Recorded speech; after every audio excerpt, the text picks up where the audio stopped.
Delhi Health Minister Satyen Jain held a press conference in which he spoke about the Delhi January Sero survey, which started on the 15th of January and ended on the 23rd of January. This is the biggest survey so far, around 28,000 samples.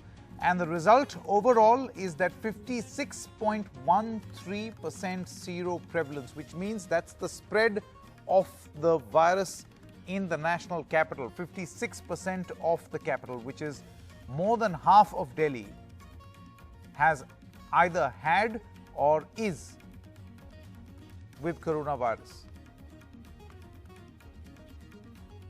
We'll try going across to Sukirti to get more information, because there are finer details that were also spoken about in this press conference. For instance, who got it more, men or women?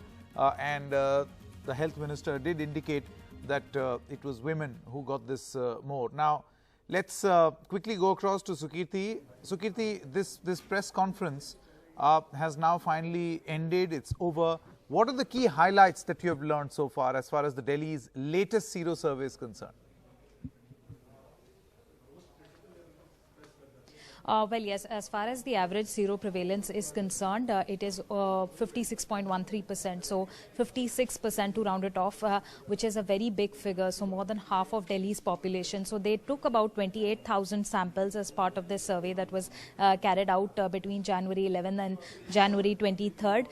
But the results, even though they're based on 28,000 samples, the overall picture seems to reflect that at least more than half of Delhi's population, which would be over 1 crore, they were already infected with COVID and had antibodies. And they've also given us the district-wise distribution also, which is with the North District least at 49%, while the maximum is South-East District, which has over 62.18%. So anywhere between 56 to 62 is the range at which they found sero prevalence, which means that people were infected with COVID and they developed antibodies. So Delhi is a place which saw at least 3 different peaks of COVID. Right now the COVID cases are very low in number, but this data definitely very jarring to look at. Also being treated as a good sign, since the health minister said that we are inching towards herd immunity, but he was very cautious in his approach. He said that please do not go by these terms to think of to have a negligent approach towards COVID. Please keep your precautions up. Please wear your mask.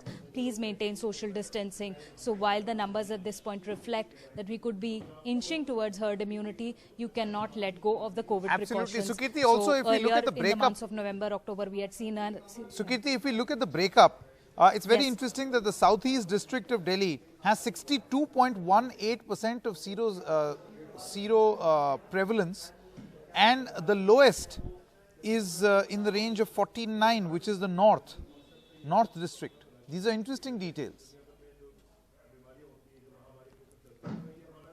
Well, yes, absolutely. And even the least, as we said, the North District with 49%, it's not a lesser number. 49 is a pretty big number, at least, which again means at least half of that district found people who were infected with COVID and have now developed antibodies. And these numbers are much higher than the figures that we were seeing till the month of October. That's when the last Sero survey, which was the 4th Sero survey, whose figures had come. Till then, we were reporting an average of about 25%. Today we've reached a stage of the 5th Sero survey where the sero prevalence is at 56%. So numbers have definitely shot up between October and January when this entire survey was conducted. And none of the districts, none of the 11 districts have anywhere less than, I would say, 49 is the least. So minimum in every district, 50% of the population has been infected everywhere. And at this point of time, it is sort of reassuring if you look at it from the herd immunity perspective, but at the same time, the public needs to continue with their COVID precautions.